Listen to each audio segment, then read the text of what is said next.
Hi everyone, and welcome to the Weekly Woo. Hello to all the new fans and followers. If you're watching this on YouTube, thank you for subscribing. Thank you for your comments. If you're watching this on Instagram, thanks for the follow. And please let me know if the reading resonates with you. So this week, our plant ally is resourcefulness. Now, when you're watching this, as these come out on Sunday, Mercury will have just gone direct the night before. And this was a particularly crunchy Mercury retrograde for a lot of people. I'm getting a lot of messages about how difficult it's been. It's interesting because Mercury's been in the sign of Aquarius, which generally is in some ways kind of emotionally detached sign.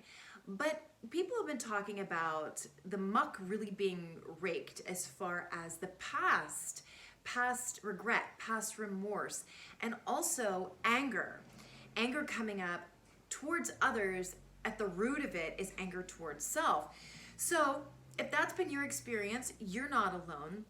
As I said in the monthly woo, January and February are really two of the most challenging months of this year.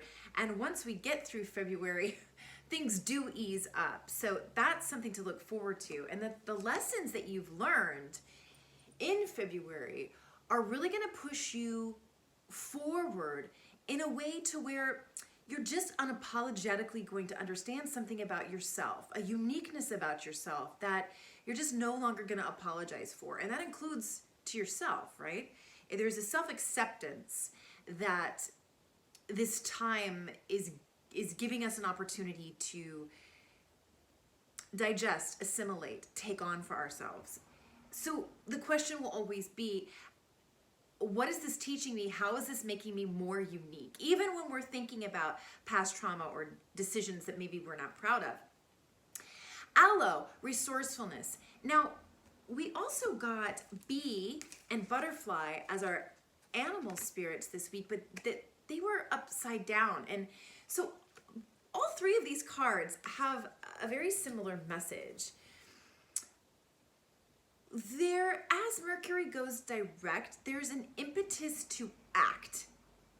But I feel like the message we're getting is actually to not jump, to maintain containment, conservation of resources. And when I see these cards, the main resource I'm speaking of is our own energy. With B, when it's upside down, it talks about overdoing it, being too busy, perhaps being busy, creating busy work to avoid dealing with your feelings.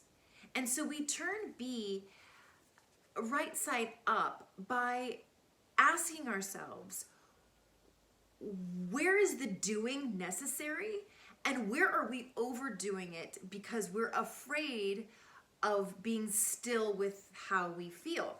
And with this Mercury retrograde, it could be feelings about our past, feelings about, especially because it's been in Aquarius, our groups, the friendships we've had. So this has been a time where our relationships with others have been up for review, and there can be a feeling of not belonging. And yet what its lesson has been, this retrograde, is to show us where our uniqueness, our own, the thing that makes us unique, that makes us special as individuals, is actually like our true home, our true center. Not always an easy lesson, right? Butterfly spirit is all about transformation.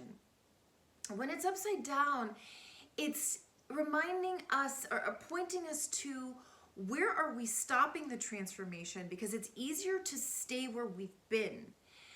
You know, with this energy of Taurus, Uranus and Taurus, Mars and Taurus, Taurus being a fixed sign, Aquarius being a fixed sign, and this element of getting in ruts, routines, habits, even though they may not be good for us, but they're comfortable because that's what we've known, right? But Butterfly wants us to try a new tack, to think outside the box, to shake up the routine and try something new. That newness then bringing in a whole different kind of energy which elevates the thoughts, elevates the emotions, helps us have a new, brighter perspective on the past, and eases up that sense of, I guess, fear about the unknown future. I mean, it is not easy for a caterpillar to become a butterfly. Apparently, it's incredibly painful as they liquefy within the cocoon. And this is definitely reminding me of that fear of change. And 2021 is all about change. We have the Uranus-Saturn square, which was just complete last week. We're going to have another one in June and another one in December. This whole year it's active. This deep change in the very foundation of how we structure not just our daily life, but the way that we think. It's not easy to change those neural pathways. It's not easy to seek that higher perspective. Leads me to it's not easy to walk the path of forgiveness when you could stay righteously stuck in anger and in resentment. So who do you need to forgive? And it's probably yourself first, right? As I was talking about the anger that's come up for a lot of people, initially it starts out that we're angry at people who we think have done us wrong. But then when we really keep asking, why? What's the lesson? What's the lesson? What's the lesson? It comes back usually to we're angry at ourselves for maybe a boundary we didn't enact. But I want you to have compassion for yourself because it takes time to learn how to create those boundaries. So this week, we give ourselves forgiveness and compassion for mistakes we've made in the past. We give others forgiveness and compassion for maybe things that we felt they've done us wrong. And I think another thing that is important when we think about B and transformation, the hive mind, that collective consciousness that also is represented by Aquarius, and the feeling of not belonging to it, of being so different that you don't understand the group hive mind, or that you don't belong to the group hive mind. And that in itself, I feel like is that outside of the box perspective that creates those outliers that make those inventions and create those healing modalities and make the changes in society that we really need. So if you're feeling that sense of being out of place and not understanding where humanity's going or what it's doing, I think that could be a good thing. And can you have gentleness and patience with that discomfort? Because out of that discomfort could come a genius idea that we would all benefit from. Athena was the goddess card that came up. And so right off the bat, yes, we have bee and we have butterfly as we're going into the spring season. Really pay attention to these insects as they cross your path. It's a reminder of your own transformation. It's a reminder also to really question your doings. Is it all necessary? Could some of it be actually getting in the way of your transformation? But we also have the owl here with the goddess Athena.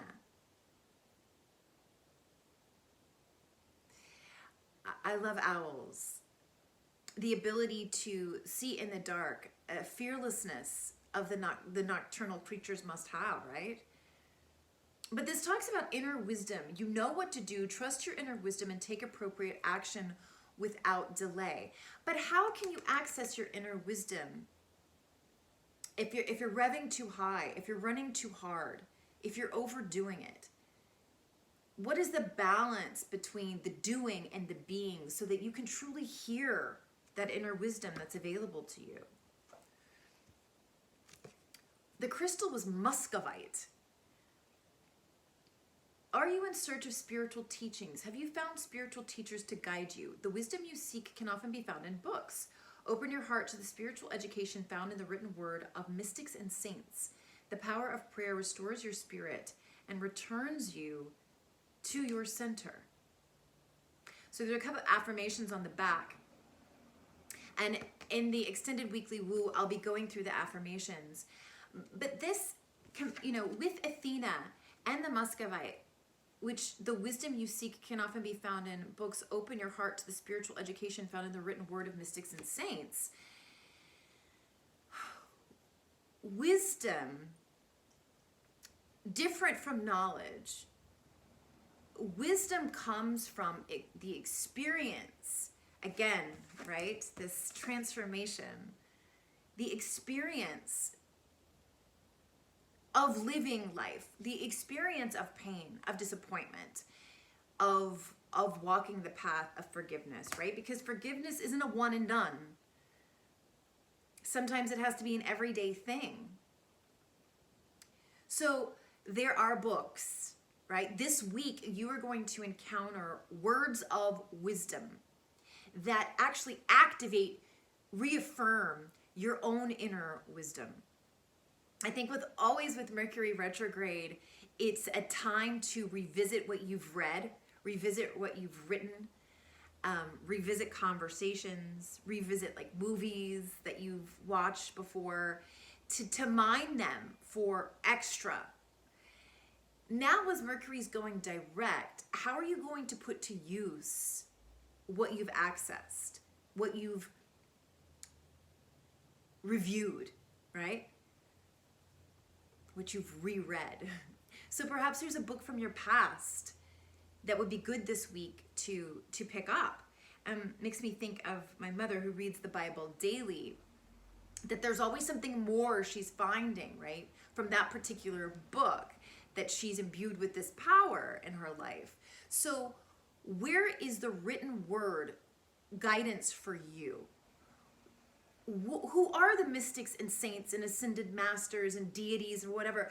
What are those sources of wisdom that you can call upon this week? Now once Mercury has gone direct, which it did last night, all the planets are moving forward.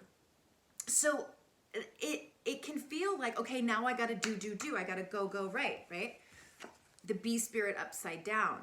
But there's definitely a message here to contain your resources, because if you ask for a higher perspective, there's actually a better way to move forward than how you were moving before this retrograde came in.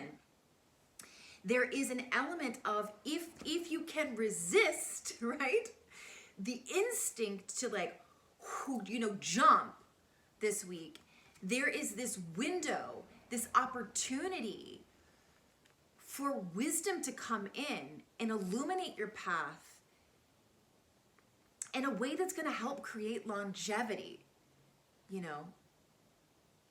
So it's a week to ask yourself, where can I find pockets to meditate? And sacred texts.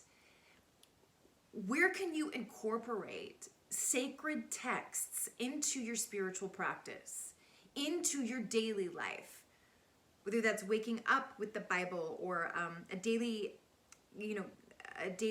meditation, or even yourself. Like perhaps some of you are going to be acting on an inspiration to write your own book.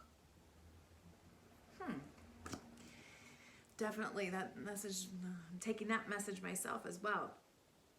So this week, there may be a feeling of not having enough of what you need to move forward. But the answer is very clear. The only thing you need is to harness your internal wisdom. You already know what to do. And watch for owl symbolism. Thank you all so much for viewing. Please head over to Patreon. That's where I am going to be discussing more about Muscovite and pulling some other cards and talking about how when we move forward after Mercury retrograde, we're still in a shadow period. And it's still a time for review, although things may be moving forward, we still have to go slow. So I'm going to get more into that there. Thank you so much for viewing.